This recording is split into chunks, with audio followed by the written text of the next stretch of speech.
He is considered as the father of digital revolution, a massive innovation and a design perfectionist. He had a net worth of $8 billion in 2010. There is not a single executive or creator in technology industry more important than him.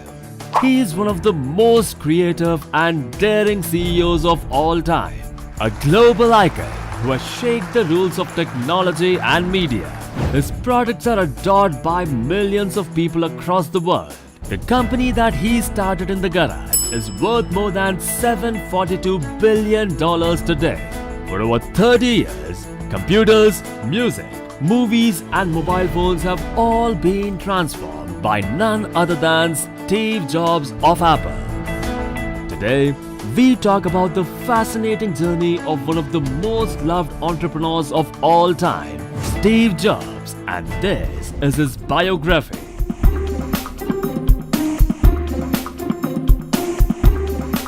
Born in San Francisco, California, to parents that were unable to care for him, Steve Jobs' early life was a struggle for identity. He was an adopted child, raised by caring parents. One of the early wishes of his biological parents was academic success for Steve Jobs. However, young Steve Jobs was far from being an academic. Despite his immense intelligence, he wasn't interested in schooling, apart from a few select subjects. The teenage Steve, who was raised in Mountain View in the 1970s, was much more interested in pranking phone computers, creating innovative business ideas, and messing around with machinery with his close friend Steve Wozniak. Steve's approach to education has been explained very publicly. He only felt that he could really learn after he had dropped out of college. In 1976, when Jobs was just 21 years old, he and his partner Steve Wozniak started Apple Computer. The duo started in Steve Jobs' family garage, funding their entrepreneurial venture by Jobs selling his Volkswagen bus and Wozniak selling his beloved scientific calculator. Jobs and Wozniak are credited with revolutionizing the computer industry by democratizing the technology and making machines smaller, cheaper, intuitive, and accessible to everyday consumers. Wozniak conceived of a series of user-friendly personal computers, and with Jobs in charge of marketing, Apple initially marketed the computers for $666 each. Initial success with the Apple I pushed Jobs and Wozniak to create bigger and better computers, and by the late 1970s, they had created what would become Apple's first big success, the Apple II, a high-speed business workstation. The computer was a hit in their native California, and Jobs soon became a millionaire from the computer's heavy sales throughout the state and country. However, things turned sour for Jobs when he sought to expand Apple further, hiring former Pepsi chief executive John Sculley to lead Apple in a new direction. The experienced chief executive had no patience for Jobs' controversial and demanding management style, and after 2 years, they had no time for each other.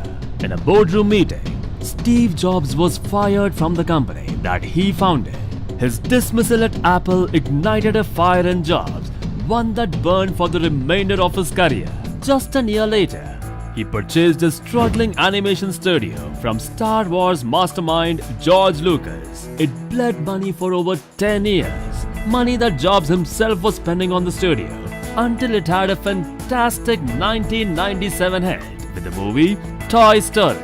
Likewise, he created another company and called it Next, which specialized in high-end workstations for the business community.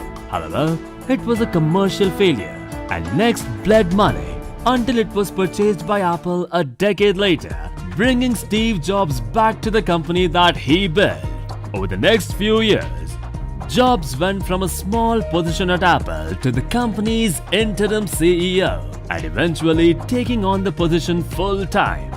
Steve Jobs' second period at Apple produced many of the company's most successful devices. From the iPad to the iMac, the Jobs-led Apple went ahead of its previous milestones and grew into the biggest company in the technology sector. Although it took a heavy blow to set Jobs on the right path, His experience reflects a true genius and is regarded as the greatest second act in business history. However, early in 2009, reports circulated about Jobs' weight loss, some predicting his health issues had returned. Jobs had responded to these concerns by stating that he was dealing with hormone imbalance. After nearly a year out of the spotlight, Steve Jobs delivered a keynote address at an invite-only Apple event on September 9, 2009. Later, on October 5, 2011, Apple sadly announced that its co-founder had passed away. After battling pancreatic cancer for nearly a decade, Steve Jobs died in Palo Alto when he was just 56 years old. I was lucky. I found what I loved to do early in life, when I was 20. The heaviness of being successful was replaced by the lightness of being a beginner again, less sure about everything. I'm convinced that the only thing that kept me going was that I loved what I did. You've got to find what you love, and that is as true for work as it is for your lovers. Your work is going to fill a large part of your life, and the only way to be truly satisfied is to do what you believe is great work. And the only way to do great work is to love what you do. If you haven't found it yet, keep looking, and don't settle. Despite the cutthroat competition from rival tech companies like Google and Microsoft, Steve Jobs made sure that none of those bothered the success path of Apple and kept working hard till the last breath to make sure that Apple remains as the top tech company in the world. He is a true inspiration for every budding entrepreneur and will remain as the hero of the tech industry.